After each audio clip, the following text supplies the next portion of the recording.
Good morning, Good morning. and welcome to our first Fire Commission meeting of the new year. And I am wishing for all of you a wonderful, productive, strengthening new year, more passion, more focus, and our ability to work together to make sure that the fire department continues to be that institution that we all are very proud of. So it's with strength and new focus and grace that we move forward in this new year.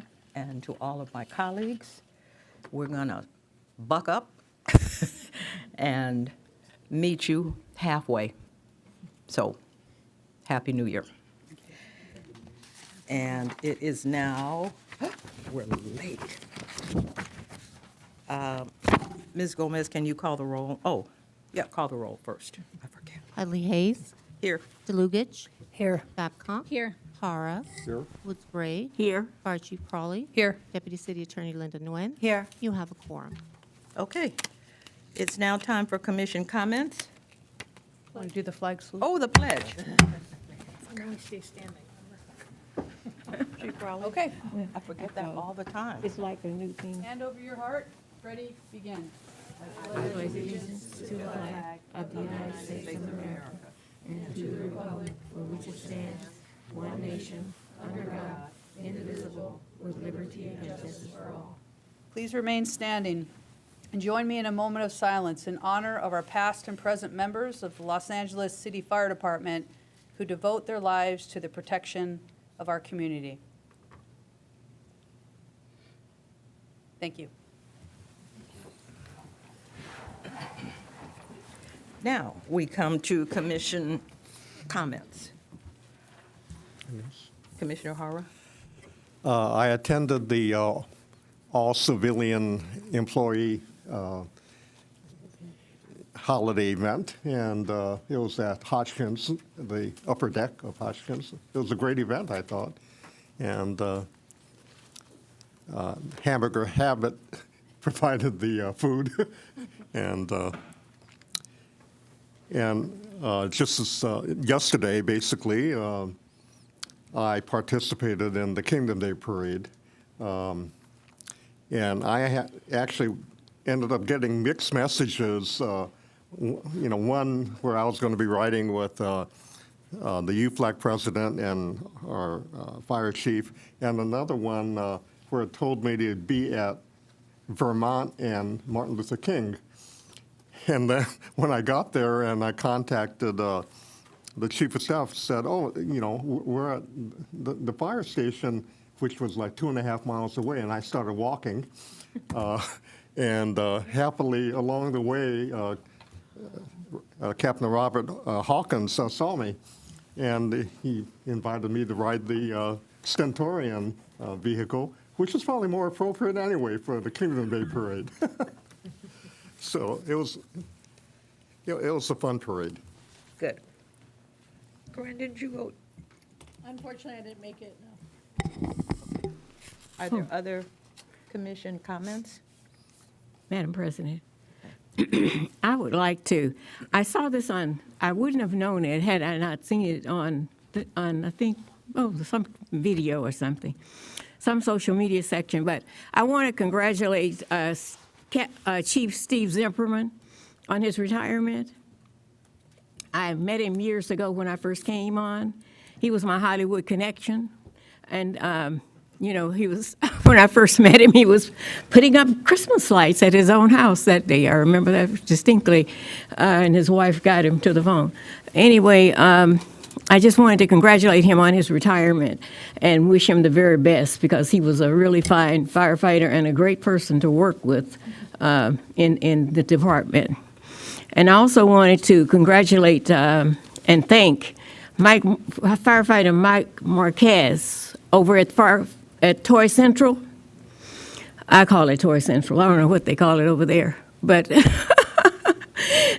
all the toys come in from all over the county to one place at Frank Hodgkins, and Mike Marquez is in charge of that, and he runs it. It's run so smoothly. He has wonderful volunteers, and they do such a great job.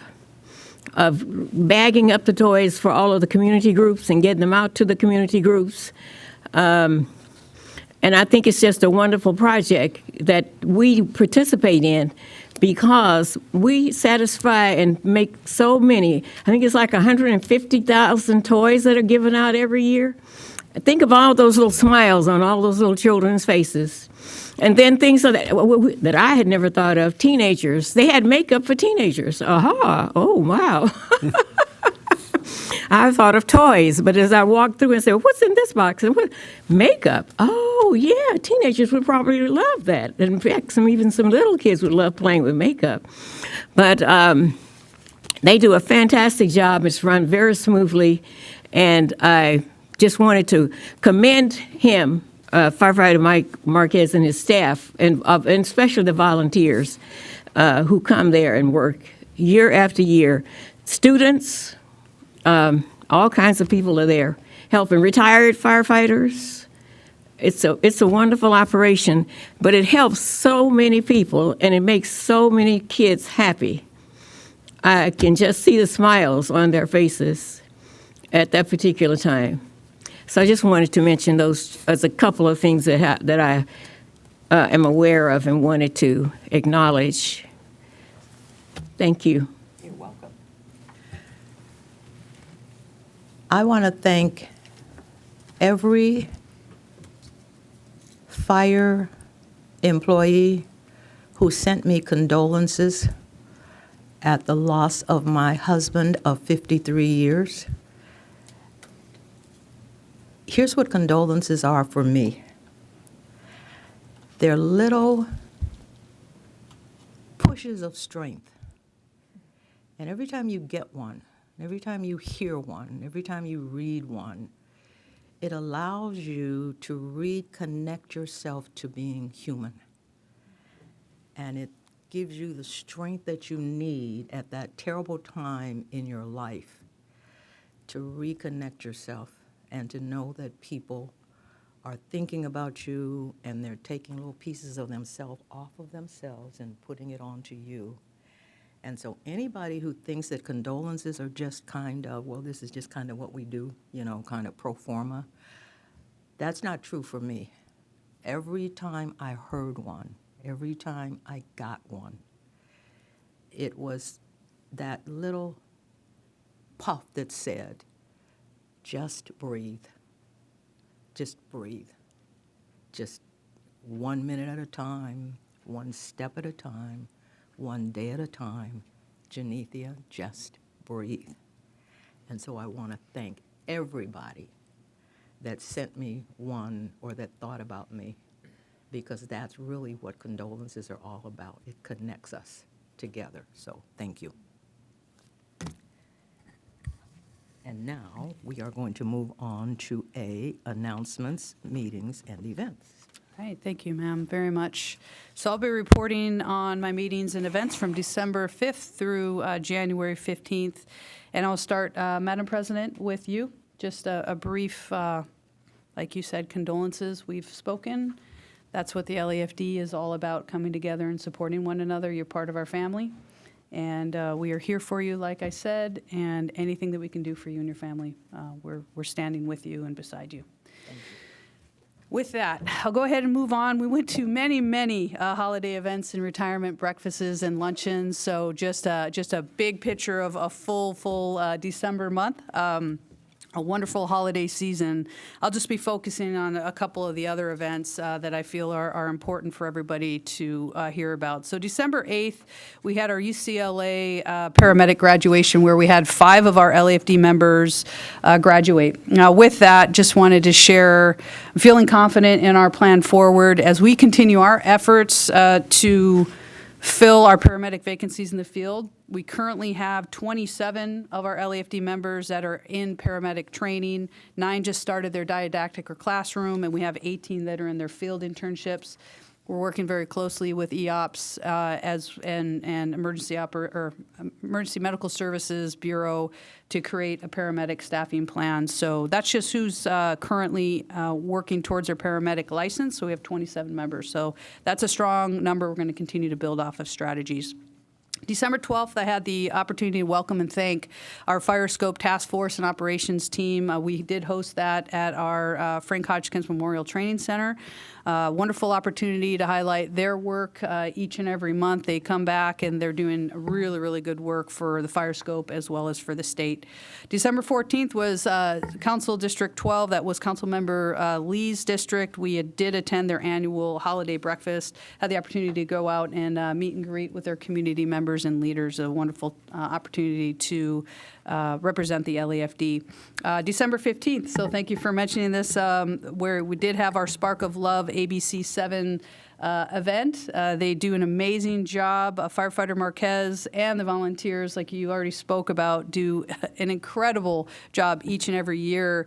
Just looking at some of the statistics, you touched on that a little bit, but over the past 3 decades, our Spark of Love toy drive has collected over 10 million toys, and approximately 110,000 toys were distributed to needy children every holiday season. So amazing work. We'll keep pushing and supporting that program, and it's for all the right reasons. December 19th, we had our supply and maintenance annual inspection.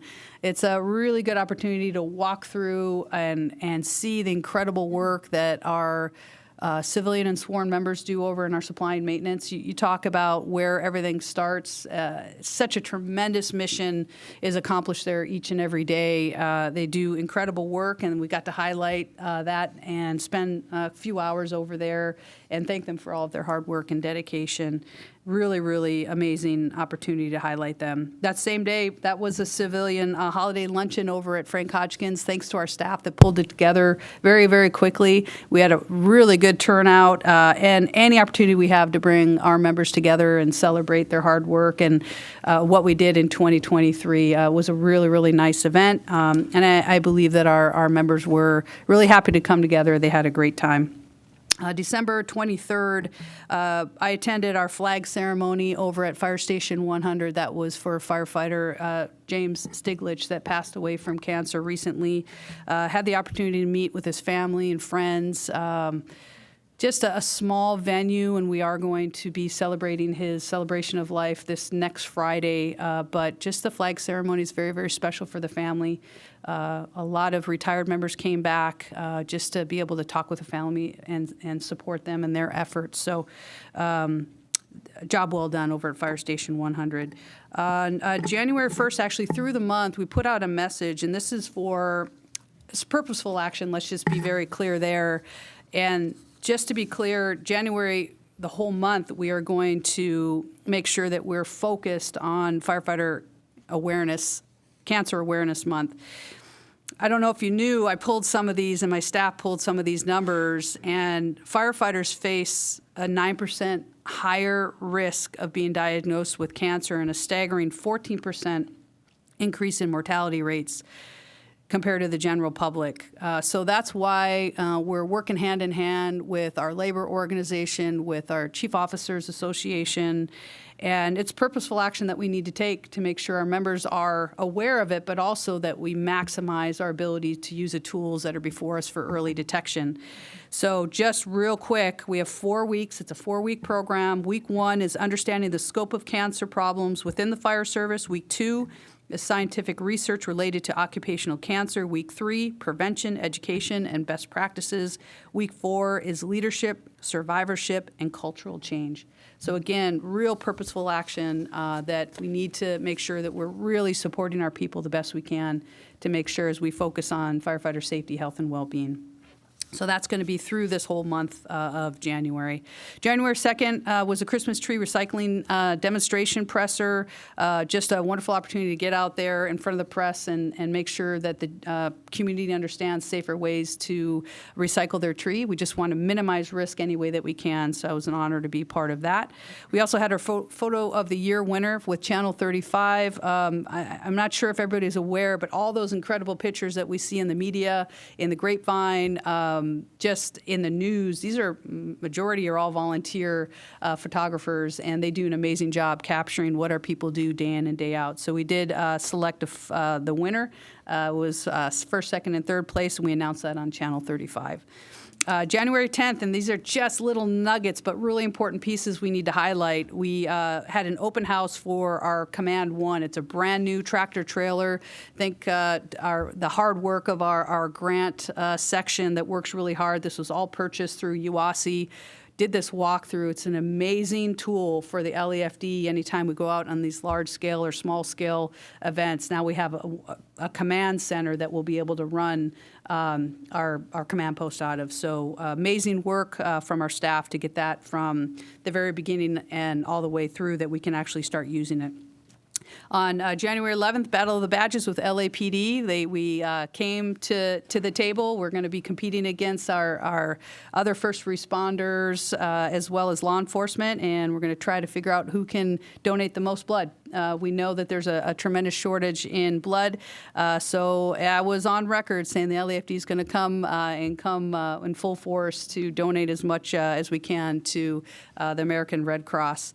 January 13th, just recently, we attended Chief Moore's annual Martin Luther King brunch at USC. It was an honor to be there and to represent the LAFD and come together with other community leaders. And then just yesterday, January 15th, we participated in the Martin Luther King parade, where we just solidify our commitment to really achieving Martin Luther King's dream. And we just want to continue to serve with honor and dignity and just keep pushing as hard as we can to serve the community of LA. That's the end of my report. Thank you. That moves us to, I have a quick question. oh, I'm sorry. Just about when Commissioner the blood DeLucich. drive is again, and can we count toward the fire department's total? Absolutely. Are you willing to? Oh, we'll absolutely take your blood. And yes, we've got all the dates, and we'll make sure. I am a medic. I can do that. But we'll make sure that we are giving you all the dates. We're a big media push to make sure that, and it's not just for the badges. It's also for the community to come together hand in hand with our first responders, law enforcement, as well as fire. And it's a wonderful opportunity to come together and actually save a life in a different way. I'm due to give. Okay. We're on to now 2B, which is the verbal report by department on significant incidents and activities for the period of December 5 through January 15th, 2014.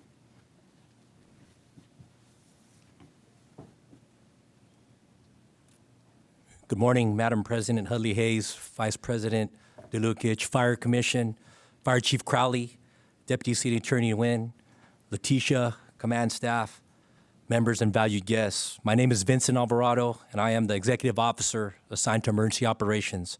I have the privilege of presenting an incident that occurred in Operations Valley Bureau that highlights the incredible work our women and men do daily. At 3,200 hours on Sunday, December 31st, 2023, Los Angeles Fire Department resources were dispatched to 6145 Van Nuys Boulevard in the Van Nuys area of the Valley, Council District 6, on a reported structure fire. Firefighters arrived on scene to discover a large one-story commercial building doing business as three separate businesses, a church, a retail shop, and restaurant, with fire showing from the rear of the property. Considering the time of day, the fire's advanced rate of spread and intensity, the only life hazard was placing firefighters inside the building. Subsequently, firefighters used a risk versus gain approach to implement a defensive strategy, utilizing large volumes of water applied from outside the building to contain and confine the fire damage to the original three businesses while protecting the surrounding buildings successfully. There were no reported injuries to any civilians or firefighters. Los Angeles Department of DWP, SoCal Gas, Los Angeles Department of Building and Safety, Arson, and Council District 6 were notified to ensure public safety, building and safety red tagged the building due to structural compromise. End of the report. Thank you. Are there any questions? Thank you very much. We are now on to item 2C, which is the verbal report by the department for that same time period for medical emergencies. Got one more on the emergency operations. Oh, I'm side. sorry. Fire, yes. Good morning, ma'am. Good morning, Madam President, Commission, Chief Crowley, members of the audience here. My name is Philip Flegel. I'm Deputy Chief assigned to Operations West Bureau. I'd like to speak on a significant incident that occurred in Operation Central Bureau on December 28th of this last year. At approximately 4:30 in the morning, LAFD firefighters and paramedics responded to reported structure fire in the 700 block of South Boyle Avenue, which is located in Fire Station 2's First in Council District 14. Additional calls came into the LAFD Metropolitan's Communications Center that reported potentially trapped victims. The information was quickly relayed to responding resources by LAFD sworn dispatchers. LAFD firefighters and paramedics were on scene within 4 minutes. The first arriving LAFD resources reported a one-story single-family dwelling fully involved with fire exposing the exposures to both sides of the structure. Firefighters immediately deployed in offensive mode with a rescue profile. Resources engaged with fire suppression, ventilation, exposure protection, and a heightened sense of urgency for rescue for potential victims. The initial incident commander requested additional LAFD resources to assist with the firefight and search for victims. While conducting the search for victims, LAFD firefighters located and removed 2 civilian victims from the blaze. LAFD paramedics then took over and triaged, treated, and transported the first victim to a local area hospital. The second victim, sadly, beyond medical help, was determined deceased at the scene. Additionally, 3 more occupants from the residence were treated and released at the incident. It took 54 firefighters and paramedics 25 minutes to knock down the fire. Additionally, the mayor's crisis response team also responded to the incident to assist the family in their time of great need. The fire's cause is still under investigation with the LAFD Arson Counterterrorism Section and LAPD. Additionally, on December 30th of this last year, Battalion 1 Resources, in conjunction with MySafeLA, conducted a smoke alarm and CO2 detector installation program in the neighborhood where the fire occurred. That day, resources were able to were able to interact with 38 residents of that neighborhood and install 28 smoke detectors and CO2 detectors. And they also made appointments for 11 more residences to come back later on that week to install the devices. Are there any questions I may answer? Thank you. Thank you very much. Now we're on to, Madam President, maybe I could. what? Chief, I noticed that now all of the bureau chiefs have switched positions now. Not all of them, but we did make some changes in the command staff and their assignments, yes. Oh, okay. Because I knew they were going to change, but I wasn't sure when. Yes. Yeah, we've So made. who's in South Bureau? In South Bureau, we have Chief Gutierrez. Oh, Chief Gutierrez. Shame, shame, shame. He left us. Okay. what, do you want to know all? No, that's it. I know the rest. Okay, No, we might not. okay. Not all. Do you all want to know all or not? We can do a report on that if you like on the next one, just to be demonstrate fine. where our reorganization is. We'd Actually, be it'd happy probably to be report good. on that. And then Good everybody idea. can hold the same information. Certainly. Okay. Now we're on to C, which is going to be that verbal report for that same time period, but this is about medical emergencies. Good morning, Madam President, Commissioners, Chief Crowley, Deputy City Attorney Nguyen, colleagues and guests. My name is Peter Chow, Assistant Chief assigned to the EMS Bureau. I'd like to highlight an incident that occurred on January 11th at 10:30 in the morning. At that time, Engine and Rescue 51 were dispatched to an incident at the Tom Bradley International Terminal for a 75-year-old male that had a passenger who had went into sudden cardiac arrest. He was found supine on the floor, unresponsive. Lawa PD responded immediately, initiated CPR, and utilizing the LAFD placed automatic external defibrillator, administered a single shock to that patient. Now, at that point, Rescue 51 and Engine 51 arrived. They ended up having to administer 6 additional shocks. Cardiac medications, stabilized the airway, and applied the Lucas device with EMS4, which is an automatic, which is a machine that automatically does CPR for them. So it allows a more accurate placement of the CPR and a more effective circulation. The happy news is that the patient was transported over to Ronald Reagan UCLA Medical Center, and they did regain pulses. Now, I know this is one of these events that we've spoken about in the past with the PAD program. The difference with this event was that patient was the father of one of our LAFD firefighters. And the good news is that the patient made it through surgery successfully. That's the end of my report. Thank you. Thank you. Thank you. And ma'am, if I may, one other detail as I see President Escobar, I wanted to personally thank UFLAC for yesterday. We had the opportunity to be part of the Martin Luther King parade, and where we utilized UFLAC's vintage 1968 Crown engine.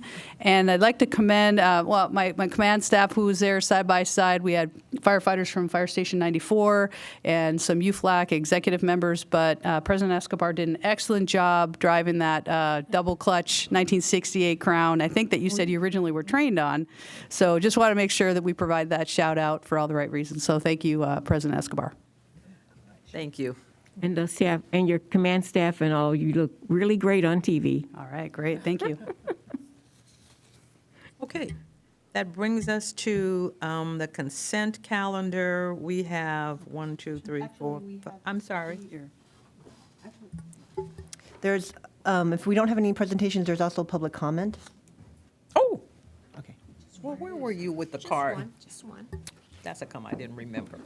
Okay, we do have a public comment. Oh, it's Freddie Escobar. Double clutch. I was double clutch. She's calling you double clutch. I was not ignoring you. See, she didn't bring your card. Well, good Go. morning, everyone. Happy New Year and happy holidays. Thank But you. I'd be remiss if I didn't comment on that. I only killed it twice, right? Stalled it twice. Three times, but who's counting? But I got a video for a retirement for a member that's in the audience. When he retires, he couldn't even get it out of park. So, senior man is probably certified on it, but I don't know who's turning red here. All right. Well, good morning, everyone. My name is Freddie Escobar. Proud and very humbled to be here as the president of United Firefighters of Los Angeles City, representing over 3,400 sisters and brothers of the LAFD. I'm here today to speak in support of Chief Crowley's final proposed budget for the fiscal year 2024 and 2025. As you all know, from 2008 to 2013, our department was decimated and not one firefighter was hired during that time. That's over 10 years ago, and we are still feeling the effects of that decision today. Adding 160 new firefighters to the ranks is a great thing, but UFLAC will continue to push year-round fire academies, maintaining the standard not just for this fiscal year, but for the years to come. UFLAC believes that at a minimum, our department should be more than 4,000 members. As our city continues to grow, we must invest heavily in the LAFD in order to meet the increasing demand that comes with more residents and new developments. What we are doing today in the field is not sustainable. The men and women of UFLAC, of the LAFD, cannot continue to take the call load that they're doing on every single day. Just cannot do it. It's not sustainable. The residents of Los Angeles deserve the best fire and emergency care possible, and it's up to us to make sure that we do everything possible to keep our city safe at all times. I want to thank you very much for the time. Thank you. I know we're not supposed to talk back, but he's right. And we really have to be vigilant about making sure that we continue to press and press and press across the street until we get ourselves to a place where we can be sustainable, Freddie, with the number of people that are there. Because the real issue is, it's not just about the safety of the city, but it's also about the burnout of our people.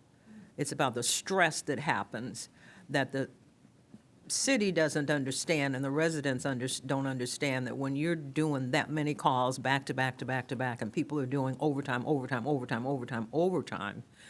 they don't have an opportunity to practice self-care. And that makes it more dangerous for the residents. And so we really have to keep making that point. The commission needs to make that point across the street. You need to make that point across the street. We need to help the chief make that point across the street. We should all be joining together in that effort. So thank you for reminding us that that should be our top priority, actually, in terms of what we need to do operationally for the city. So thank you. Thank you. You're welcome.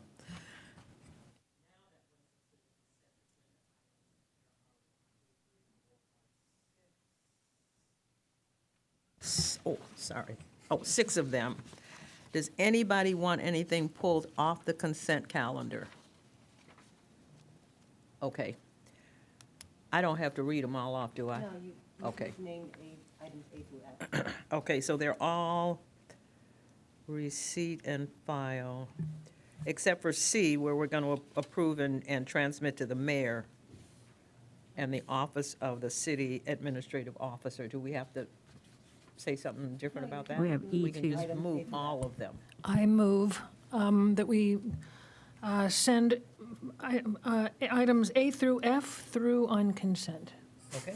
Second? Okay, it's been moved and seconded. All in favor? Aye. So moved. All right. That takes us to our regular agenda item. 6A is a verbal report regarding the behavioral health program expansion.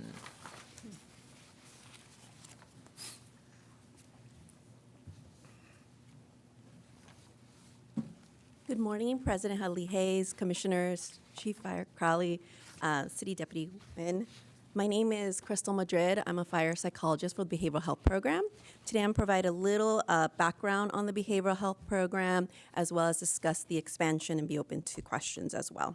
Currently, the Behavioral Health Program is staffed by 2 fire psychologists, and their duties is multifaceted. One of the duties includes providing brief and long-term individual therapy, as well as couples therapy if needed, as well as being available in partnership with UFLAG clinicians on call 24/7 for any crises that arise individually for the firefighter members, as well as responding to stations regarding any critical incidents that may arise.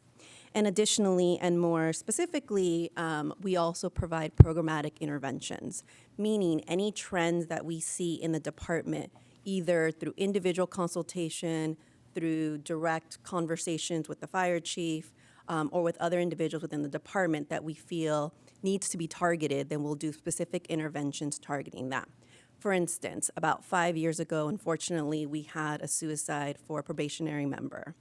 And what we did thereafter is instituted training specifically for the probationary members to deal with stress management, understanding that trauma is an occupational hazard within this department, as well as providing strategies for them. Since then, we see probationary members at their 4-month, 9-month, and 12-month. So basically throughout their first year as a firefighter, establishing them with the skills that they need in order to have a successful tenure.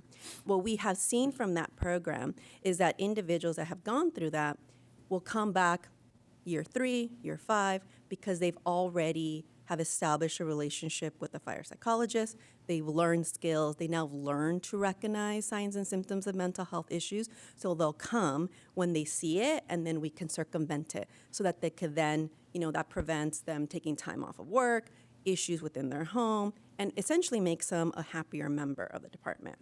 Other programmatic interventions we have done have been specific to, most recently, the immense amount of retirees that we're having. So we provided a program called Set Sail that started last year.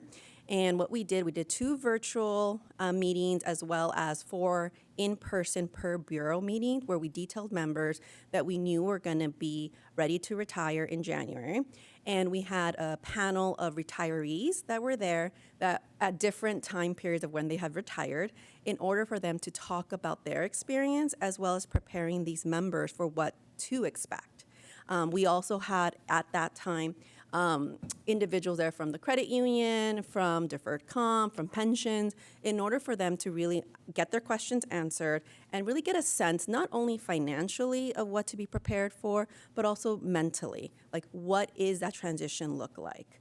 And then so that's what we talk about when we talk about programmatic interventions and why it's so special specifically to have psychologists on staff within a fire department.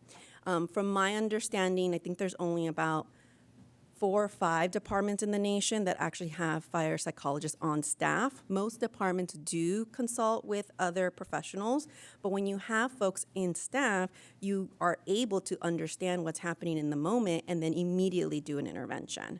So one thing that also came up for us, obviously coming out of the pandemic and many things occurring within the department, was a significant level of low morale. In the past, individuals that have come to see us usually was due to issues within their home life, like marital concerns, depression and anxiety, and work stress and morale was always low. And that was always surprising to any fire chief when I would talk about that, because they always assumed that people would come specifically for work stress. Now, in 2023, we saw a shift in that trend, and now individuals are coming to us specifically because of work stress, because of low morale. A lot of individuals questioning whether they should stay here or not, or move to a different department, right? So we saw that shift occurring fairly quickly. So what we did was, in the summer of 2023, we did a wellness day fair. And we did 5 of them, and it was through all the bureaus. We split up the valley because it's so large. And what we did was we brought vendors to the firefighters. So firefighters were detailed for 75 minutes. They were able to access therapeutic as well as medical vendors. So what I mean by that is, acupuncture, massage therapists, physical therapists, folks doing BMI. We had cold plunges. We had essentially everything present for them, free of charge. We gave them lunch, prizes, and really the importance of that was to recognize that you can take time out for self-care, and really highlighting the number one protective factor for firefighters for any mental health issue is camaraderie. So even if they went, which we saw this a lot, and didn't engage fully in all of the vendors that were there, they did meet with other individuals that they hadn't seen. So being able to have that time to speak to others was tremendously helpful. We had lots of positive feedback from that. The main negative feedback that we heard over and over and over again was, why can't we stay longer? And can we do this again? So that's been a common question for us, is can we do this annually? We were able to do that and provide that ability to really target wellness as well as morale in the two-pronged approach, because we managed to get a grant approved for us. Now, that was a one-time thing. Ideally, we would like for this to continue annually, which is why we have put that in the budget. We do see it expanding so that all members have a chance to do it on duty, because we only did those 5 slots. Although members were encouraged to come off duty, obviously we recognize that members have, responsibilities when they're home or live way outside of the city limits, so we can understand, even though some did come in off duty. So we want to make sure that we can keep providing that service to folks in order to really give back to the department and let them know that we care about them, and these are some things that you can do in the interim. And a side note that came from that also is we had many individuals that sparked up conversations, not only with myself and my colleague, Dr. Snyder, but as well as the UFLAC clinicians that were also present at every single day that we had. And inevitably, all of those individuals, for the most part, that were sizing us up, that's their quote, when they would talk to us and get a sense that we were very comfortable to talk to, it was easy to engage, then they were able to come back and actually seek services. So many of these individuals were telling us, I've been struggling for X amount of years. I really think I need to do this. And it finally putting a face to the name was helpful to them. It was helpful to break that stigma initially and kind of ease them into it. So this is why we have included funding for the wellness days in the behavioral health package expansion, because we do notice the importance of this and really putting in seeds long-term with respect to breaking the stigma, getting them introduction to different things that they've never thought of when it comes to wellness and when it comes to just overall health, because we also had their financial wellness. We had credit unions there. We had, individuals' pensions. So we were able to do it more well-rounded. Given that, so those are the programmatic interventions that we've been able to do, given the fact that we have staff here within the department. We now are currently funded for total of four fire psychologists. So the posting for the last two positions just closed. The interviews eventually will start soon, so we'll have a total of four. Now, with that comes a lot of structural concerns that are not in place. Specifically, we've talked a lot just in passing regarding burnout. Civilians are not, it's not lost on them either. Unfortunately, in 2021, we lost a fire psychologist to burnout. We were, as everyone was, working immensely. The mental health field in general was hit tremendously. We were struggling to refer people out to other mental health folks because everyone was at capacity. So one of our fire psychologists did resign, specifically because it was too much at that point. So we want to make sure that we have 4 psychologists on staff that are going to be on staff now, and we want to make sure that we keep them in order for a long tenure, because we know that specifically within this type of culture, you really need to show loyalty and commitment, as well as a lot of buy-in. It's part of just being culturally responsible to work with members. Part of that requires that they have specific oversight. Now, that's what we're included in the expansion, which is a fire psychologist 2 position. That position is going to be specific to providing support, supervision to fire psychologists. So you might wonder what exactly that entails. As a psychologist, when you are working with an individual, there are a couple of things that come up. One is, am I giving them the right type of care that they need? Am I missing anything? And what does long-term planning look like? Generally speaking, we like to be obsolete, meaning you come in, you get the services, we give you skills, we do everything imaginable to get you better than where you were at baseline, and then you can go on, right? So you have the ability to come back if needed, but not having it consistently, right? So like, we want to be obsolete. We want to make sure you get better and no longer need us. Now, with that comes an awareness around psychologist strengths, what area they're good at, what area they probably need more help in, consultations. Because our work is highly confidential, we are unable to actually have a supervisor that's not a psychologist in general, right? To see what are the cases that are coming in, who is appropriate for long-term care, who is appropriate for brief limited. So what I mean by that is, because we only have 2 people, and even when we only have 4, it's not enough for the amount of folks that we have to serve, because it's not just sworn, but it's also civilian members that we work with. So we have to identify who can do brief therapy, anywhere from 8 to 12 sessions, that's weekly, and who are folks that, selfishly we'll say, okay, this person needs a lot of work. We are trained trauma psychologists. We're not going to let them go. We're going to keep them on board, really get them to where they need to be at, and then if need be, then we can refer them out. Those type of treatment and individuals that specifically come for PTSD, those protocols take longer. On a short end, you could do anything from 14 to 16 weeks on a protocol. Humans are dynamic. There's a lot of nuances. It usually doesn't last that long. And we know that first responders typically come with a higher percentage rate of familial traumatic events. So we're not just dealing with the trauma that's coming from their occupational hazard, but we're also looking at the compounded effects of what possibly happened in their history. So that's why it's very specific to have a supervisor that understands these nuances, can determine which individual needs cases, which one has, okay, you have too many, I don't want to say too many trauma cases because we need to differentiate it, but let's just say a psychologist is working with a couple of firefighters and most of their traumas are geared towards near-death experiences, specific near-death experiences, for example. At a certain point in time, that needs to be shaken up for that psychologist, because then you just get in this rote matter of just working with that. So you need to shift it in order to help the psychologist to not get burnt out.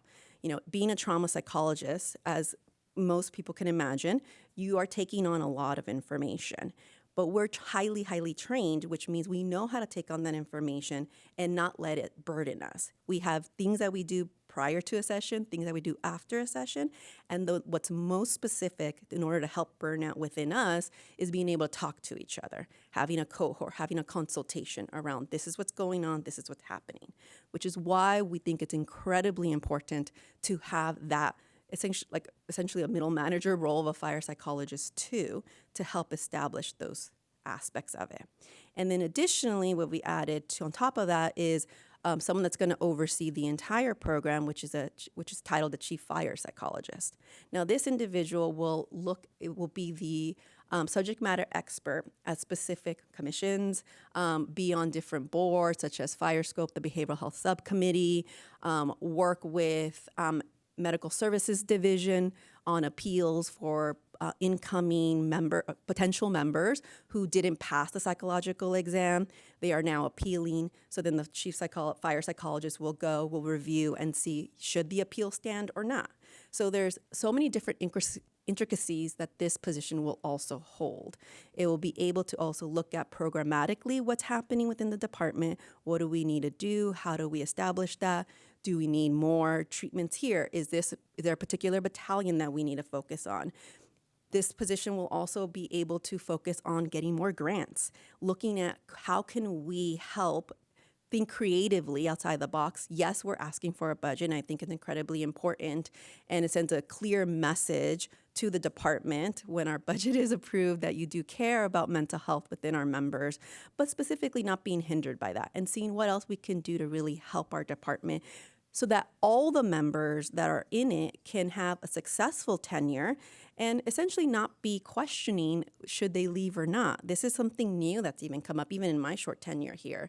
This is a position, this is a career, a life choice that firefighters have chosen where they stay in 20, 30, 5+ years. And now we're seeing that shift is occurring. Now, I don't know if that's just globally what's happening with individuals, but it is fairly specific to what's happening to fire. So we want to make sure that we establish and give them the support that they need so that this is something that they can be successful at. So that's the end of my report, and I'm available to questions. Okay. Do people have questions? I have questions. You go first. Thank you. I have more comments and one question, but thank you so much. That's really exciting to learn about. I didn't know that we had that, so that's awesome. And I totally agree that it's so important that consistency. Keeping the psychologist to develop those relationships, and so I applaud what you're doing. That's really great. I was just wondering, my one question was, do you have some sort of a tool to ask members what they would like help with, or do you just sort of do it on a sort of a reactive method? So we don't have a tool presently.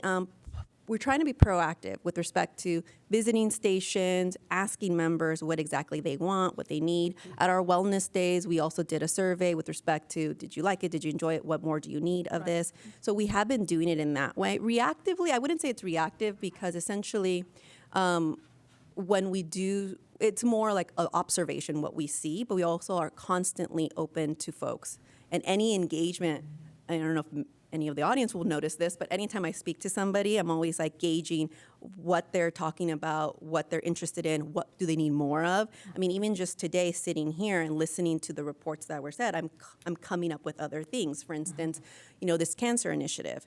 That's a significant diagnosis. It's a blow not only to the family and the individual, but just as the system in general, because this is something that you need to deal with in the moment and continuously moving forward. So I was already thinking, how can we integrate behavioral health within that? So essentially it's all of the above. Yeah. Well, that's excellent. I'm looking forward to hearing more as this progresses. So thank you so much. Thank you. This is new to me too, and I really am extraordinarily pleased that we have this in the department. My one question though is, did you say to me there are 4 of you? So there's currently 2. We are funded for 2 more positions, and though we have applicants already, that position, it's posted, it's been closed. Now we're continuing on to do interviews to fill those last 2. So when those are filled, we'll have a total of 4. But presently at time, only 2. Yeah, which is not nearly enough. Oh my goodness, not even. Okay. Not even close. So here's my next question. You mentioned about oversight. So the person that's going to fill that position that does oversight, is that person also going to have the same kind of caseload in terms of counseling members? Not necessarily, because it would be unable to do both. Yeah. What I see that position looking at would be having a small caseload of folks, more often probably chief officers, generally being because we want to be more specialized within that and having them have the support that they need. But no, it would be incredibly difficult to do both. Yeah. So you need more than 4. Oh, yeah. Yeah, if we look at the standard, if we look at the general standard, you should have one psychologist for every 250 to 300 members. So on a high end, we're looking at probably needing 11 psychologists, which would mirror what LAPD has. Right now, we're at 2, potentially 4. So we really need to grow this program. Okay. And my other question is, where do you sit actually in the structure of the LAFD? yes. Where do you actually sit? Currently, the behavioral health program is under AOPS. Okay. All right. And so you're under AOPS. Is that where you have to actually go to talk about the need? You know, I mean, is that where we would look to see what happens in that AOPS budget, that portion of the budget of where we would need to say we need more psychologists and we need them in these specific areas? I tend to be more of a structural person. Right. Correct. Am I right? Yes. Okay. So right now, there are 2. You're interviewing, and hopefully there are 2 in the pipeline that you'll be able to hire yes. with this budget.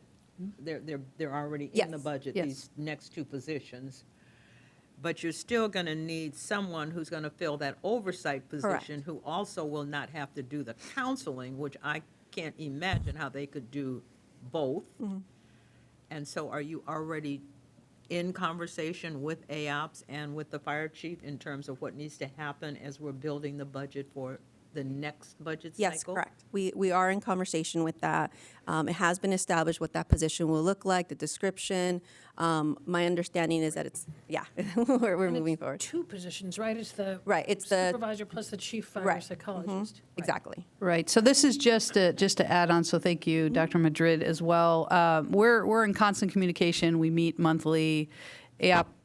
Emergency operations as well as risk management is the oversight of the program. We work hand in hand with labor. They have their clinical specialists as well. It's really nice start, let's just say.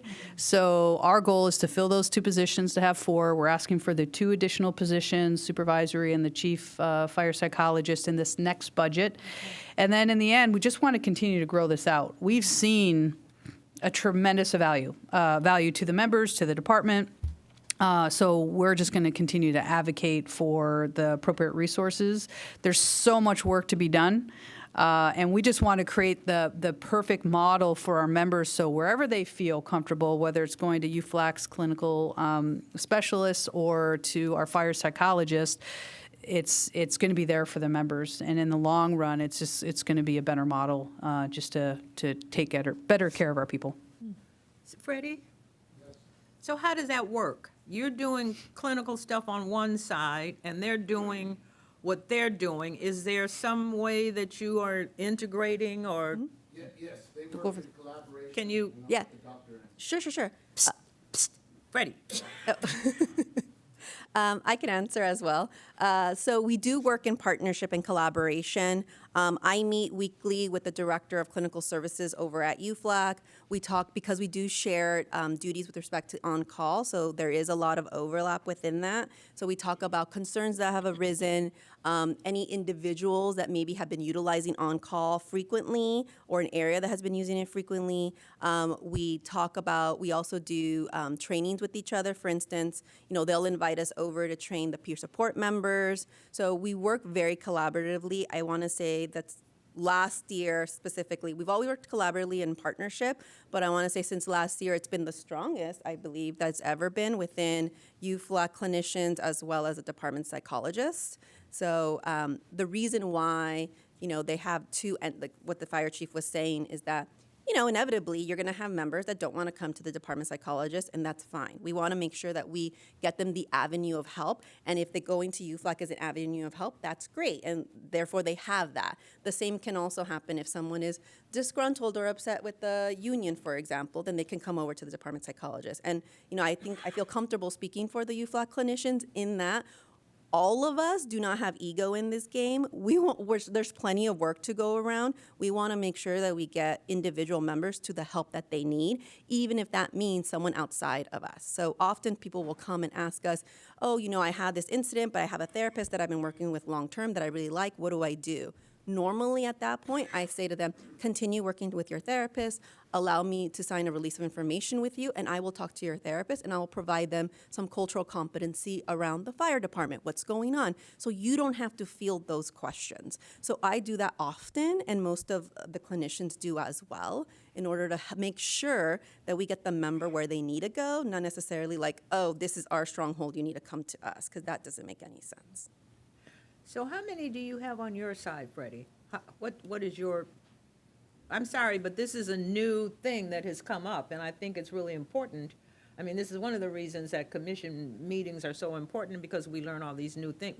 Or at least let me make an I statement. I didn't know any of this. And I don't want to be disrespectful for the title, so please help me out here, Doctor. Sure. So we have 3 clinicians, and out of those 3 clinicians, we have one that is a doctor. The other 2 clinicians are working towards their doctorate.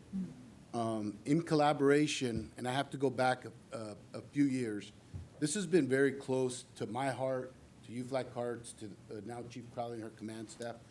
At UFLAC, we don't care of the badge they have, or we want our members, our families, our LAFD families, to get the help that they need, right? I know there's a few members that have more time than I do in this room, and it was a different philosophy then. It was suck it up, buttercup, hey, see you later, deal with it. And we have our own stories and our own experiences. You fast forward to today, our goal is working with management and collaboration for our members. And the benefits that we have is we don't have to follow the hiring process that the city has to do. So we're able to really find members, because it may not be, we just did interviews and we had a lot of doctors come in through the threshold. And I'll tell you right now, they wouldn't work for us because just did not fit what we needed for the men and women in the field and in the prospective special duty spots. So we get the best individual that, like the doctor said, is we want him or her to own, to be proud to work for UFLAC and LAFD, and to have them here 10, 15, 20 years. I truly believe in Southern California that UFLAC and the LAFD is setting what right looks like in addressing behavioral health in the fire service for our brothers and sisters. Thank you. Thank you both very much. This was very informative, and I'm happy to see that there's collaboration, but it's clear to me that we actually need more of this based upon what you said during public comment. I mean, this goes back to what you're talking about in terms of burnout and trauma and the fact that we're overworking our people. And yet we have this resource that I don't think any of us on the commission were aware. Well, maybe Jimmy, because you've been on for a while, so maybe you knew about the program. I did not, and I'm happy to hear about it, but I also think that we need to make sure that we're working with you in whatever capacity the commission can to really push for there to be an expansion, of the program. Clearly, we are not having a psychologist for every 250 people at this point. So thank you very much. Are there other questions? President I Hayes, just wanted to. President Hayes, I just want to leave you guys with this. The number one LODD, right, is suicide. What is LO? Line of duty death. Line of duty death. Ah, Was suicide in the fire service, the number one cause. I mean, so we really put that into perspective, and to go back of the statements, what we're doing today in the field is not sustainable. It okay. is just not sustainable with life Yeah. today. We cannot do it. And it's that- very close to our heart, and it is a pleasure at Preventable. the end of my career. If we could grow this working. program, Right. if we could grow this program, that's preventable, Oh, for it to be the number one. That's remarkably, We don't even have to look that Terrible. far. If you look back in November of 2023, unfortunately, LA County Sheriff Department suffered 4 suicides within a 24-hour span. So this is not something that's unheard of. The numbers for suicidal rates, specifically with first responders, and if we get more specific with firefighters, are never going to be correct because of how many individuals do not mention it. So it is a preventable act, and within therapy, you never really know the wins. The wins aren't really expressed because it's of the confidential nature. But as psychologists that work with individuals day in and day out, I can tell you just for 6 years of being here, I've had lots of members that have been suicidal and have come on the other side and are now advocating for mental health on their own. So this is a preventable resource that can be done for the department. I want to thank you both very much. This has been very informative, and this really should be, once again, I mean, we have so many priorities that should be the top priority, but I really think this is one that we really, really, really need to be paying attention to. Thank you. Thank you. Oh, I'm sorry. Commissioner Woods Gray had a question or comment. First, I wanted to commend the doctor for the work she's doing, continuing to expand where she started and, Trying. and moving ahead without the resources that she desperately needs. But I had the question was, I also really love the wellness days. I'm glad you're expanding those. Was it a couple of years ago, we funded 2 psychologists or mental health people. And then in this budget, we already have the 2 that she's trying to hire are 2 that are not in this year's budget, right? We actually are funded for, so that's Dr. Madrid and Dr. Schneider that we have in place now have been funded over the last 6 years, right? And then we advocated last fiscal year, which is current, that to add 2. So we're funding. That's why they're pushing hard to get those. Now we'll have a total of 4. From that point, from 25, 26, actually 24, 25, we're advocating for even additional resources, which is the fire psychologist and the chief fire psychologist. Okay, because I remember before you became chief, we had also advocated or approved more resources for that department. Right. And then I was thinking that it was growing more. And we have had additional funding just in the past where the funding was shared with UFLAC, so they added an additional clinician. So in the end, we're going to have 4 by the end of this fiscal year, and then at that point, we're going to continue to build off of it and work with UFLAC with their clinical psychologists. And then you have 2 in the budget presently. We have, yes, that are Besides funded. the 2 that she's working on now. Nope, we have 2 that are fully funded right now for the past 6 years, and we're adding 2. So by the end of this fiscal year in July, we're going to have a total of 4. So we have 2 that are funded that we're trying to hire. I see. Now we're going to advocate this next budget, which you'll see when we go to agenda item C. When we talk about what else is in this current or next budget, we're advocating for additional positions. Would bring us up to a total of 6 Yes. if we can get the additional 2 in the next budget. Right. So it would get us to 6, and then Freddie. 3 over on the Would we UFLAC side. then kind of help with some funding on your side, or you don't need it? We're going to work our magic to get another one. Continue to work. Okay. Yeah. All right, so you got Okay, it. so You're there gonna- will be an you're increase gonna in the have numbers. 4 Okay. at the end of The this. 6, I heard, that was what I was Right, looking you're for. gonna have 4, and then she's gonna advocate for 2 more in And the that would be next the, budget. okay, and that would bring us was up what to I was 6. looking for, the Would it increase. also take care of this, filling this position of oversight? Yes. Okay. All right, thank you. Okay, thank you very much. Thank you. That brings us to, Report? oh, I'm sorry, we have to accept this. This is verbal. So can I get a? I don't think, No, we don't need anything, this is a verbal report, okay. Look, it's a verbal report, so we don't need to do anything. Which is the report where we're providing update on the Emergency Medical Services Bureau.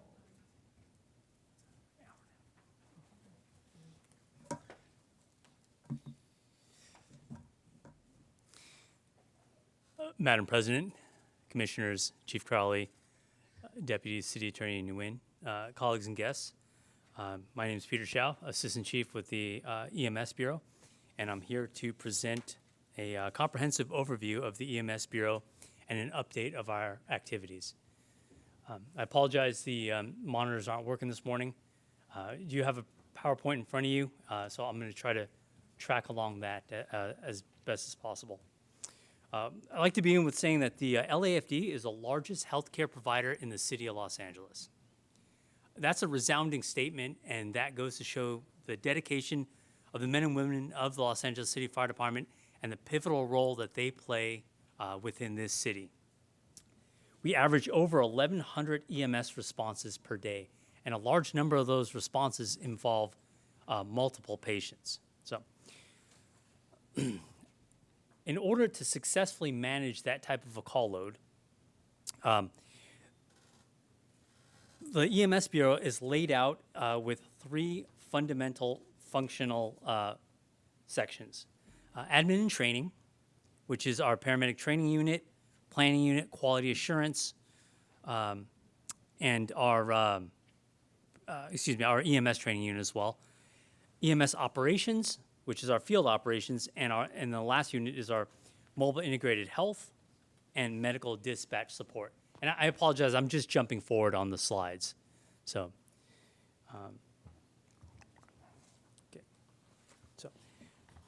our paramedic training unit is responsible for the certification of existing and probationary firefighters. It handles license management, renewals, placements into field assignments, and then filling vacancies and staffing issues. The EMS training unit, in contrast, is a unit run with 5 civilian educators, which is responsible for actually delivering the educational material to our members. So, and that includes 4 paramedics, the annual EMS update, which now has to be done in person, which is a 4-hour class. So they do have to touch every single paramedic and train every single paramedic every year. So it's quite a workload for them. Okay. Now moving through, our quality improvement unit, again, part of our training and administration. Quality improvement has to do with our EPCRs, our electronic patient care reports, benchmarks, accountability, and any type of recognizing any type of existing issues and correcting those. As a public EMS provider, we're subject to annual DHS audits, which we just went through back in December, and this unit is vital in ensuring that we're compliant with those audits. So, okay. And then the next section, it's 2 slides over, is our EMS planning unit. So, our EMS planning unit is, quote unquote, the tip of the spear for the EMS Bureau. It's responsible for project management, policy writing, and integration of new research and technologies. Those are the folks that we assign any type of research projects or policy review or creation of policy, and they will vet that out, create a plan for that, and come back with a proposal. So, in addition to that, they also handle, crucially, our interaction with billing, records, and the electronic patient care reports. And I apologize if I'm kind of flying through this. I'd like to get to the meat and potatoes, which is the update. Please feel free to stop me at any point. So, and then the last program within that section is our public access defibrillator unit, which is something we spoke about this morning. And just to give a brief history, that was created back in the year 2000, where the mayor and the city council unanimously approved creating this program. They realized the value of installing and maintaining AEDs in city facilities and the profound effect that it would have on the public prior to the arrival of 911 services. So there are actually no city, county, state, or federal mandates for this program. It's just that they understood that the value of these life-saving devices and went ahead and implemented it. The AEDs are located in City Hall, in the building we're standing in, buildings owned by Rec and Parks, the zoo, and also in LAWA, which you heard about this morning. The second section is our meat and potatoes, which is concerned with the field operations, it's our emergency operations section, and that consists of primarily of EMS district chiefs. These are, EMS district captains that are assigned to each battalion. We currently have 24 24-hour positions and 6 410 positions. Again, 1 per battalion. And we recently converted EMS 5 over to 24 hours. And what these EMS captains do is they serve as our field liaisons. They train our paramedics should there be a fallout. They interact with the hospitals. They allow us to maintain that good, positive relationship between the paramedic rescues and the hospitals. In addition to that, they also help with restocking supplies, in particular our narcotics. Chief Shell, sorry to interrupt you. Would you mind repeating those numbers of positions? Because it doesn't seem like it matches what's on this page. We have 24 staffed positions, and that was because we moved EMS 5 to a 24-hour car. Okay. So that added 3 more positions. Okay. So instead of 21, you have 24.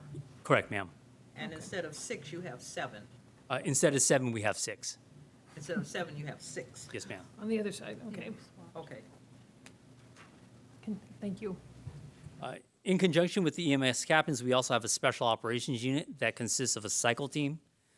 The cycle team it provides a critical ALS intervention in venues that are difficult to access by our conventional resources, our rescues and trucks and engines.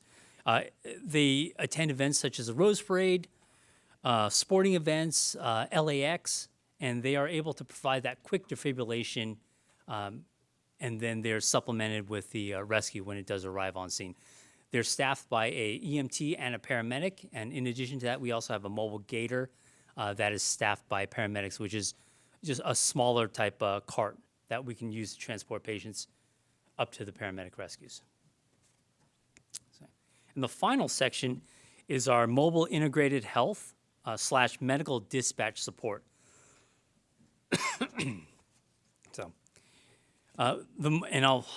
We'll skip through the next 2 slides. I'll move over to the mobile integrated health. Mobile integrated health is essentially consists of our fast response vehicles and our advanced provider response vehicles. I apologize for the confusion. It's the last 2 pages.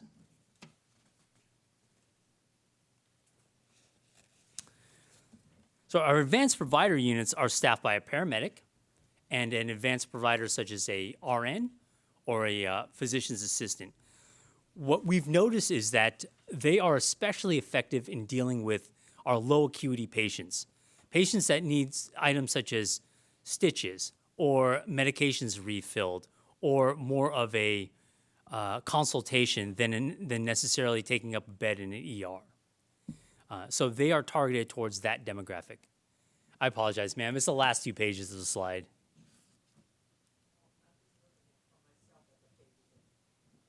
Oh, I apologize. And we'll revisit those. The second vehicle is our fast response vehicle.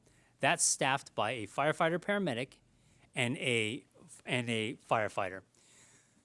That vehicle is intended to support our fire resources. What that does is that arrives on scene prior to our fire resources for both medical and occasionally on fire type responses, and it determines the level of acuity of that type of incident very rapidly and is able to cancel any inappropriate resources or upgrade that type of incident as necessary. So the idea behind the FRV is to keep more wheels off the road and to keep our members safer and to tailor our response to that particular type of incident. So, the next thing I'd like to talk about is the 2 pages before that, which is our telemedicine program. Our telemedicine program is one where we utilize a advanced provider, such as a nurse practitioner or a PA. They are assigned to our dispatch division, and what they do is they're able to field calls utilizing a kind of a FaceTime type program where they can visually assess the patient. What this allows us to do is, again, address those frequent low acuity type calls and rule out whether or not they actually need a ambulance or an 800 to respond. and it's currently our only no-send policy. They're able to address that, perhaps send a taxi, or suggest an alternative means for that patient to get to the hospital. So effectively keeping more wheels off the road, we're conserving resources. Okay. And then the last part of that, going back, is our tiered dispatch system. Tiered dispatch system is essentially a protocol for how we dispatch certain acuity level calls. That's something that's constantly being reviewed with our quality assurance unit. And QI is also responsible for responding to any CPRA requests, Public Information requests. They also do data analysis, and they determine how effective our policies and our procedures are once we've made these changes. That's something that we're constantly reviewing and tailoring our changes to. So, all right. And that sums up essentially the overview of the functional components of the EMS Bureau. Some of the interesting statistics as 2023 comes to a close, we find that in general, for the Los Angeles City Fire Department, our number of incidents have increased from 499,000 to about 504,000, which is about a 1% increase, which is in line with what we traditionally see. However, the number of EMS incidents have increased from about 407 to about 413, which is 1.4%. So essentially, the volume of EMS calls by percentage is increasing 50% faster than any other type of call.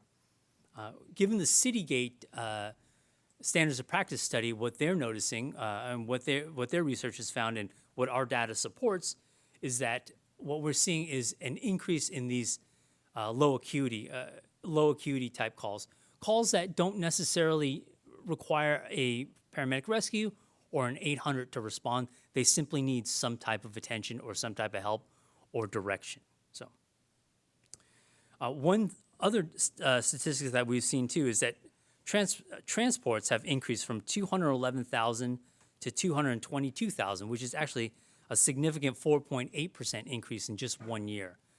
From the year prior to that, we've seen a total of 7% increase. So it just goes to support our additional, our reinforces the need for our additional transporting capabilities in conjunction with utilizing our FRVs and our APRUs to mitigate the low acuity type calls. So it's somewhat of a two-pronged type approach. Citygate attributes a lot of this growth to the growing number of medically uninsured people in the population. They're estimating currently at about 12.8% of our population within the city of Los Angeles is uninsured, and they anticipate that growing 1% each year for at least the next 18 years. So that's something that we're going to start to see as an increase in that low acuity. The other thing that the Standards of Cover report also brings to bear is the unit hour usage rates. And that's something that UFLAC has addressed. This metric is a measurement of a single resource's hourly usage by percentage based on their activity level.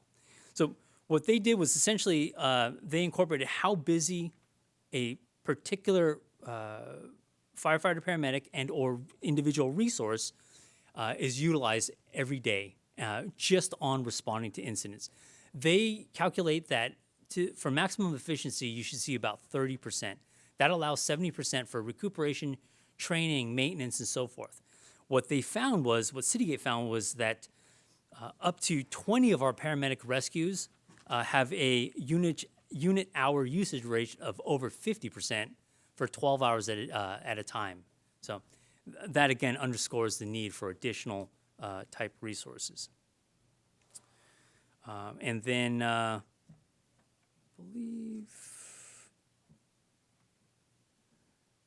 think that's and that concludes my report. And I apologize for the slides not working, so a little bit of confusion there. Are there any questions? Commissioner DeLucich? Well, thank you for that report. I learned something new. I learned many things new, but I didn't know we had a cycle program, for instance. That's cool. remember City Council member or President Krikorian had mentioned to me, like, we should have people out on bikes. I thought, yeah, what a great idea. And we already do. So that's great. I mean, this is all very interesting. And next I would really like to, I mean, the statistics are, daunting. And I appreciate this is an overview, and it was a really good and interesting overview, although next time, please number the pages. But in the future, and I will give you guys my specific questions, but I really kind of want to go more into detail about how we're meeting the moment of, addressing the reality that we are 81%, 80% of the calls are medical related, emergency medicine related.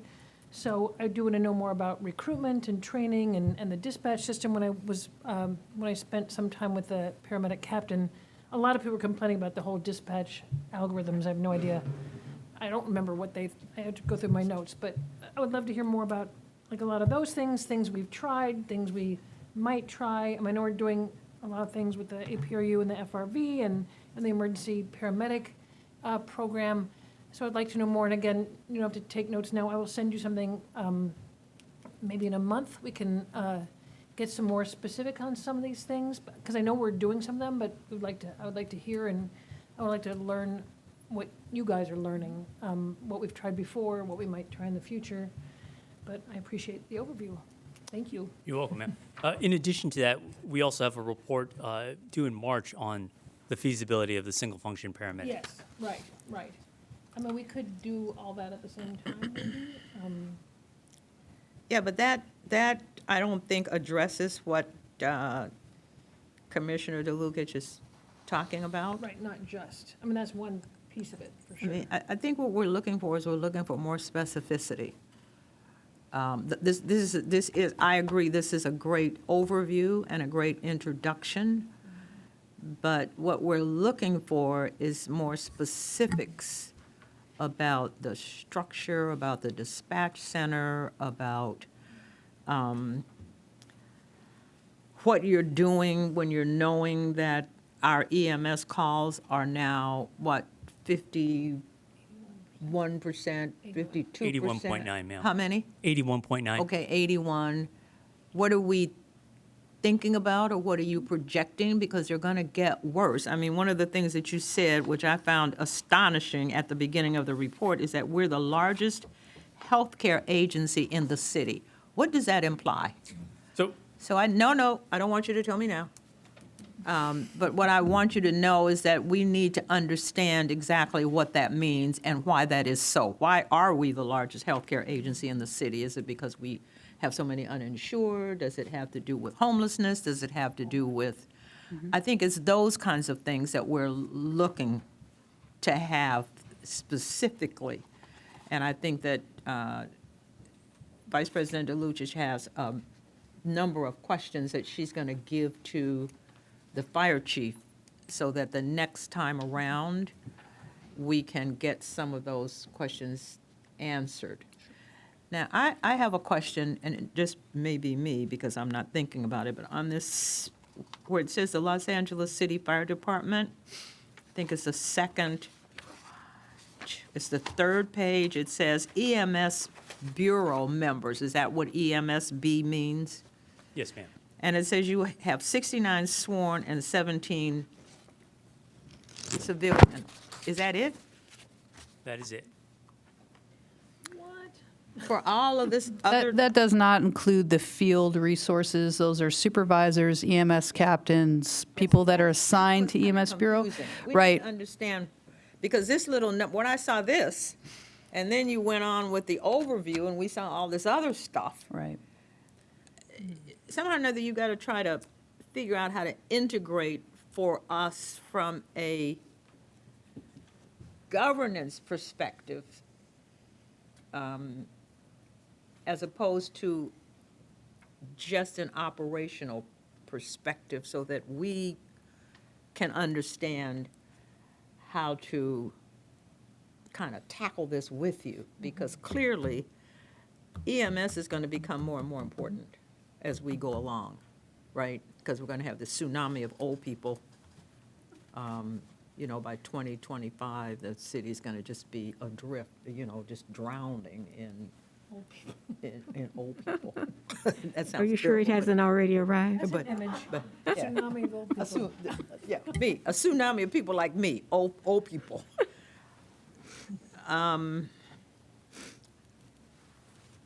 So maybe we can just sit and talk with you, Chief Crowley, is that okay? Certainly. And have a report that comes forward that answers some of the questions that we need. But this is I do not want to say to you that this is not a great overview. This is really a good overview. But now we need to delve deeper into the questions that we need answered in order for us to know what we need to know and how we should support. Does that make sense? Okay. Madam President, I agree with you. I commend the chief for his report because it's a great overview, but there is so much that would go between each of these pages. Each unit, which it could be like a whole report on that could go into lots of details. So I agree with you in looking at it so that you can come up with more detailed reports Yep. on what each one of them means. Yep. But it's a great overview, but this is a lot of stuff here. It would be this thick probably. Yep, yep. And maybe we can do it in stages. I mean, it's not necessarily something that we would do it and then be done with it. There's a possibility that we could just do this in stages and that it would come to the commission at regular intervals, like you do something with more specificity, and then it would come back because we would drill into it and we would get more specificity. We would try to understand what that means in terms of budgeting, in terms of practice, in terms of structure, in terms of all of those things. This might be something that is an ongoing report Yes. that happens at regular intervals. Does that make sense, Pete? It does. Okay. Just delving into one section at a time in depth. Yeah. Okay. Thank you. Thank you. So that Madam President, I move Commissioner Woods Gray. that we receive and file BFC 24-007 part, is that part 2? Yeah. Second. It's been moved and seconded. All in favor? Aye. Motion carries. Which brings us to C, which is the report on the final fiscal year 24-25 proposed budget.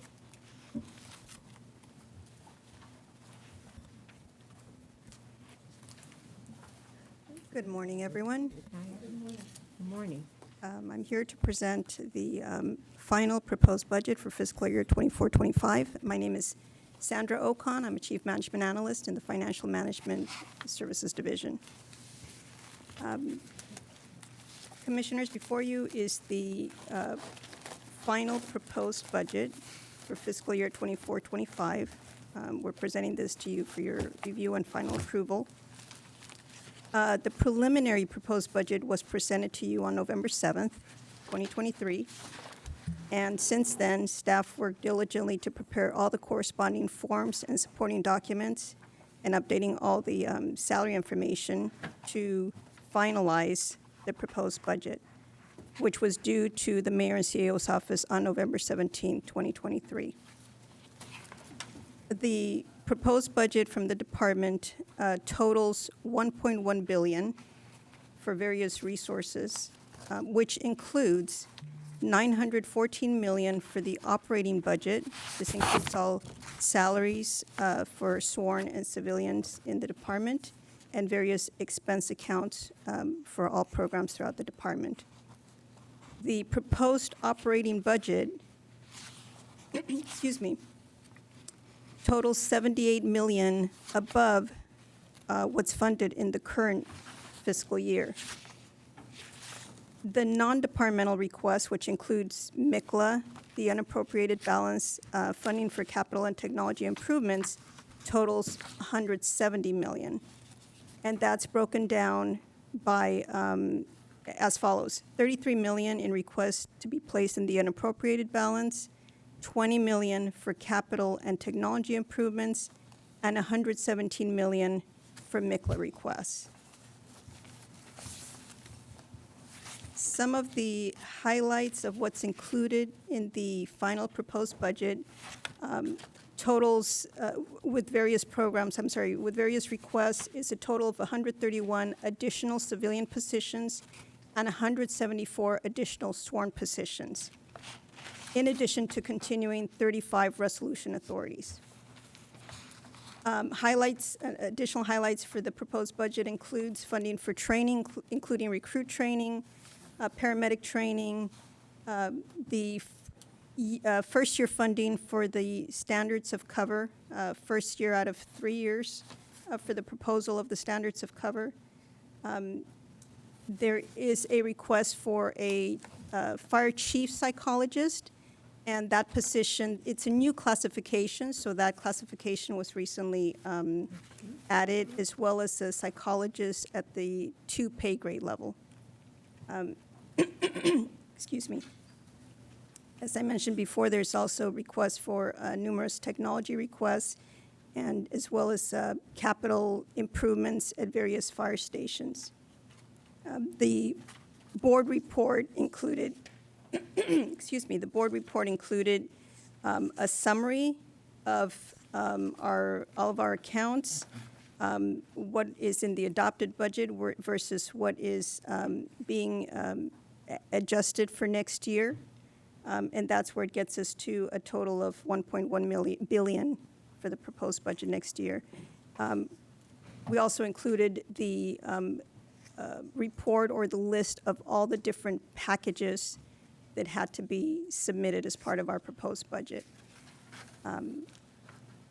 So it's a summary in terms of if you have any questions, I can answer those now. I have a question. It says here that you're, in this budget, there's funding for 25 emergency appointment paramedics. But what does that mean, emergency appointment? Right, so that's, emergency appointment means that we can hire those individuals for 1 year per the city rules, but we've got a lot of strategy and tactics happening behind the scenes in regard to what we're doing right now with our emergency appointment paramedics. How can we adjust that, and then how can we build a bridge to offer more flexibility to those incoming paramedics and then utilize them in our hiring process and get them hired as firefighters as well.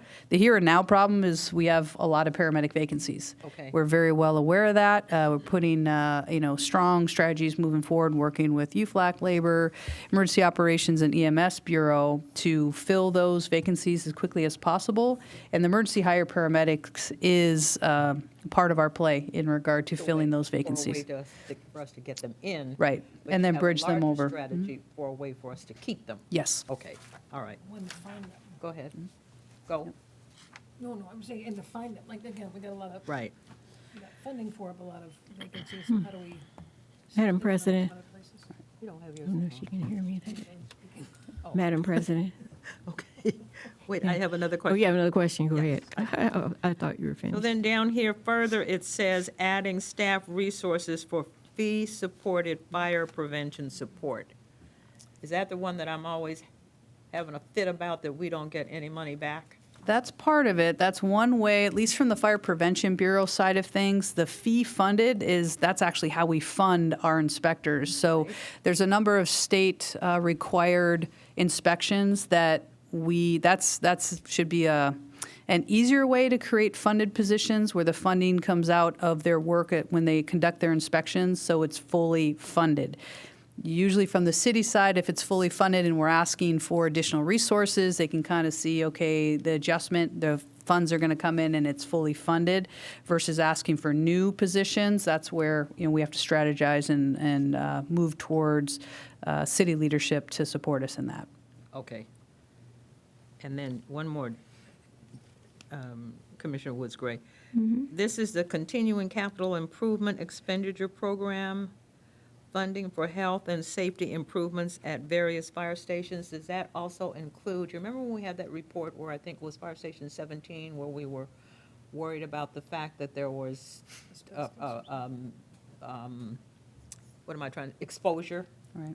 So is that part of what this means? Part of the capital improvements, in fact, I think we doubled or tripled our ask in capital improvements, and this is the first time that I've seen that. We normally would just ask for normal, I think it's around $1 million for 120-plus fire department facilities. So this is our attempt and strong attempt to request the appropriate amount of money when it comes to, in funding, to better support our fire stations and fire department facilities. So this is a big push forward for us, and again, our push is to be fully funded for what we ask. Okay. Commissioner Woods Gray? Oh, yes, thank you, Madam President.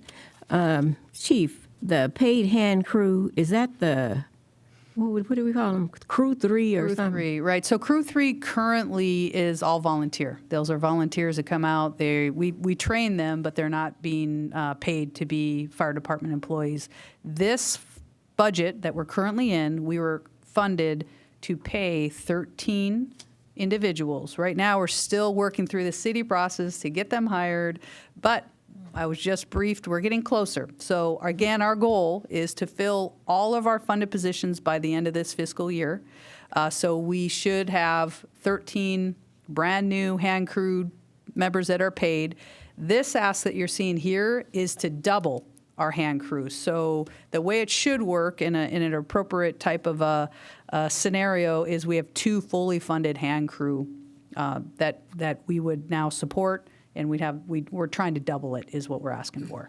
Oh, I'm happy to see that you continue to work on that, because that was always, that it is such a wonderful group of people who work voluntarily to put out fires, and but they're a good resource for future firefighters. Yeah, it's a tremendous bridge opportunity, and we agree with you holistically. So our goal is to figure out and be very creative in regard to how we can onboard different people, either through emergency hire paramedics.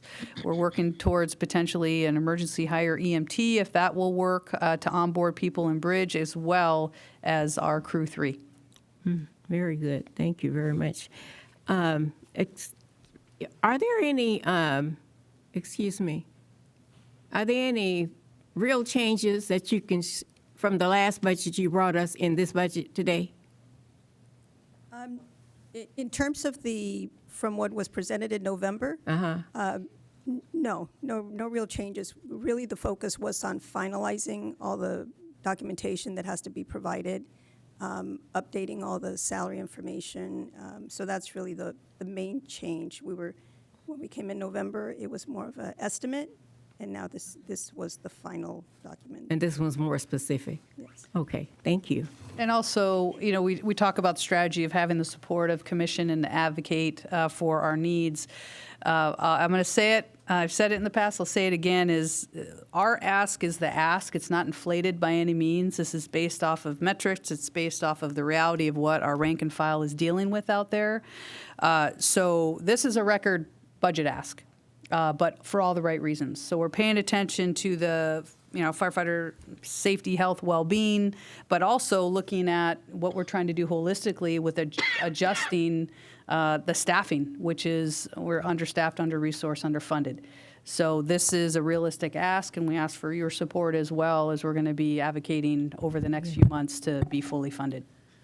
And thank you very much for I like the way you itemized the issues on the first 2 pages. Thank you. This is really great. Yeah, it's very readable and digestible.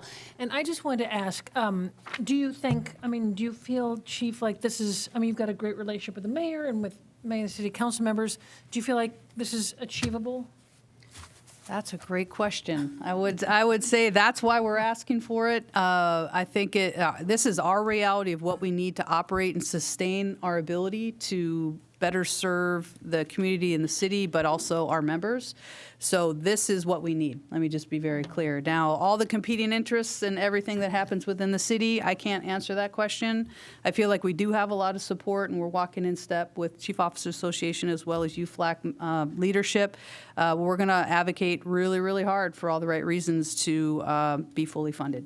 And I just want to say again, you've got 5, enthusiastic advocates sitting here, so put us in, Coach. This is what we need.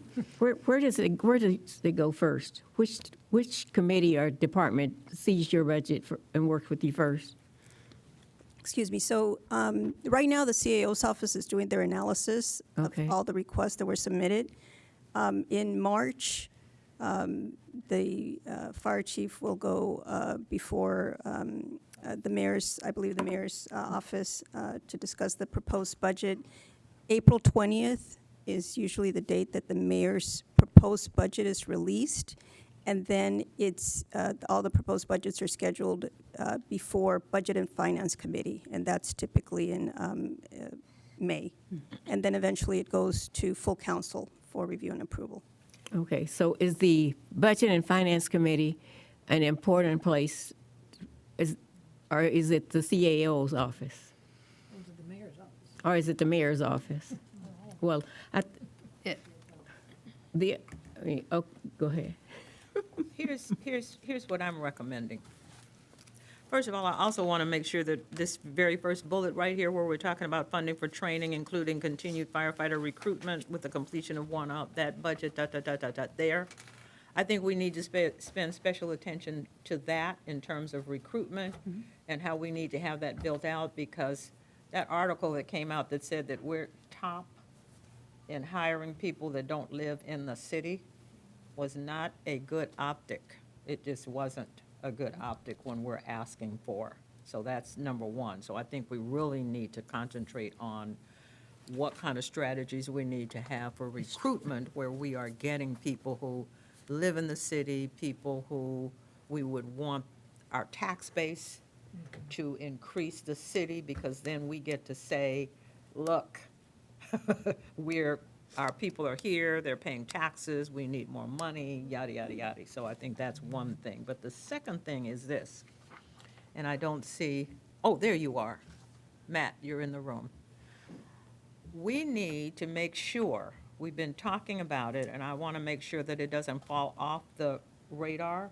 We need to make sure that there is a letter created from the Fire Commission that goes along with you wherever you go, that is strongly saying that the commission not only is in support of, but that we are actually demanding that this budget be, see, you can't demand, we're volunteers, what can they do? Take away our birthdays. Yeah, they can send us home or not send us cookies for our birthdays or some other crazy thing. But we really need to make sure that we are getting that letter done, whether it's a board letter, Linda, I don't know what it looks like, I don't know what it should be like.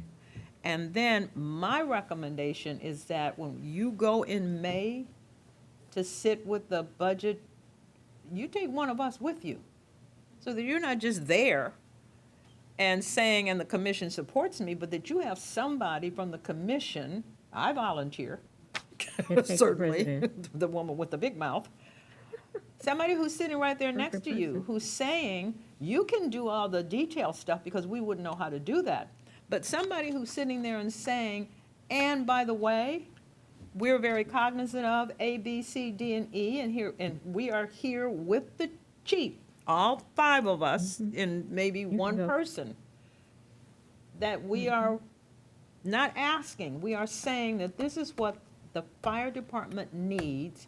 It's easier for us to talk about being underfunded and under-resourced than it is for you to say that, you know, because you've got all the politics and all of that stuff that goes into it. But it would be great if one of us came with you every time you had to go, even if we go to talk to the mayor. Even if you go to talk to the mayor, you could say, and here's somebody from the commission who's here with me, unless it's a confidential meeting, which I don't think so, because budgets are public. But I just think we need to join up in a much more forceful way than we have in the past, so that they really understand that this is important to us, and that each one of us as commissioners who knows a council member well makes it a point to make an appointment with that council. I'm going to make an appointment with my council person, and I'm going to make an appointment to talk to Monica Rodriguez because I do know her. We need to have ourselves in front of people as well, saying, this is not a wish list. This isn't something that she's saying we'd like to have, but that we're saying, this is what we need. You want us to govern? You want us to run? This is what we need. Right. And we need to say it out loud, everywhere we can say it, however many times we can say it, I agree. with a lot of force. That is what I'm recommending. But can you work on the letter for us to make sure? Thank you. Okay. I move. Commissioner DeLukich? Oh, I was just gonna, unless, if there's no more questions, I was just gonna move that we approve the report and recommendations in item 24005. Second. It's been moved and seconded. All in favor? Aye. Aye. Motion carries. Well, thank you. Thank you. This was really great, too, I want to say to you. This was so easy to read. Yeah, thank And you. it was so easy, the way you put these bullet points in for us, so that we could see everything very clearly, in addition to the attachments. Sometimes we just get the attachments and we kind of get lost in, you know, the attachments, but this was really excellent. So thank you very much for that. Motion to adjourn? Oh, I move we adjourn. Does somebody want to move? Oh, good, there you go. Second. It's been moved and, did you second it? We both Great. did. It's been moved and seconded, all in favor? Aye. Aye. We're adjourned. All right, Okay. very good.